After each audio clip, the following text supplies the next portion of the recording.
did the President of the United States really tweet about, oh, let's not talk about that. There you've got the senator from Massachusetts at Lesley University giving a big speech, the commencement day speech. Let's dial in Candace Owens, Director of Urban Engagement with Turning Point USA.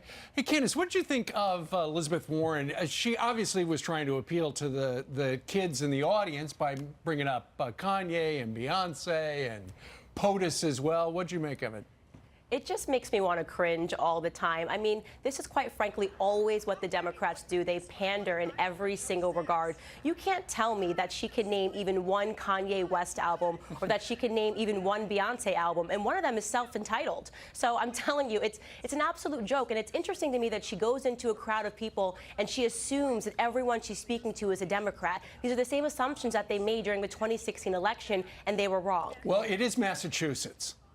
It is Massachusetts, that's right. And even if you're in a crowd of people that might be overwhelmingly blue, it does not mean that every single person there understands your jokes or thinks that they're funny. Quite frankly, there are likely some students there that were insulted by her jokes. They should just deliver what people typically do during a commencement speech, something that inspires children in their lives, something that's largely positive, not taking stabs at pop culture that they don't even understand that culture entirely. If only they could actually do that. So she's not the only one making the college tour rounds. Hillary Clinton as well at Yale, and House Minority Leader Nancy Pelosi. Take a listen to a little of what they had to say.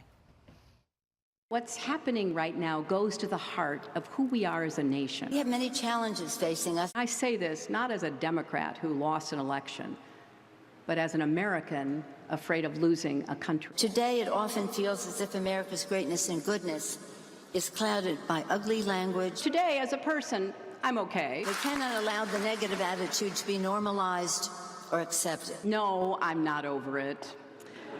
I still think about the 2016 election. Candace, talk about inspiring.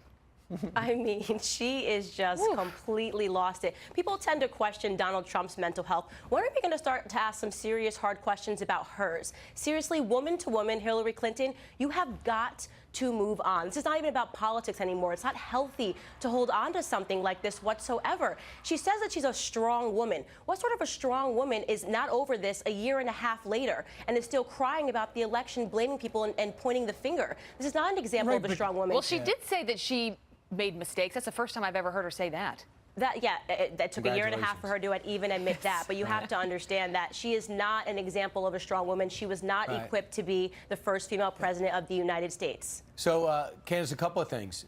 Number one is from you, when you came out with that statement that went viral, and since that time, what's your life been like? And have you heard from the White House about moving forward with possible going there on a legitimate race roundtable? Have you heard any more about that, or are we just going to do you think that moment has passed? Oh, that moment has not passed whatsoever. We are in talks with the White House all the time, and what we are doing and what we are planning is so much bigger than I think what people are even expecting. I'm doing this with Turning Point USA. The White House will, of course, help us and facilitate all of our needs. We're going to cause an entire movement in this country, and we've been warning the left, and we've told the Democrats, we are tired of being your victims, okay? We are ready to exit this narrative as black individuals being the victims that they use every 4 years for votes. I'm going to inspire a national movement that we hope inspires people internationally to understand that there is no value in being a victim and there is only value in being a victor. Are you still talking to Kanye West? What is he saying? Absolutely. We're still emailing, and he's put me in touch with some other hip-hop artists that I am scheduled to meet with and do some on-camera work with. Well, but not only people you agree with, right? Right. I read a story over the weekend that said that a number of hip-hop artists were being asked by other hip-hop artists, don't show up at the White House. Yes, I'm not sure how true that was. I did read that about Meek Mill, and that's unfortunate if it is true, and it's exactly what I talk about. Essentially, my idea is that black people are not free to do what they want or not free to think what they want, that there are these confines that we need to break out of, and we need to stop being afraid of being demonized in the media if we do something that could ultimately help black people. Meek Mill should have showed up to the Prison Reform Summit. It was a great day, and it was something that he could have definitely used his voice to help us get some laws passed. Yeah, meanwhile, Spike Lee blasted the president from another country last week, so the beat goes on.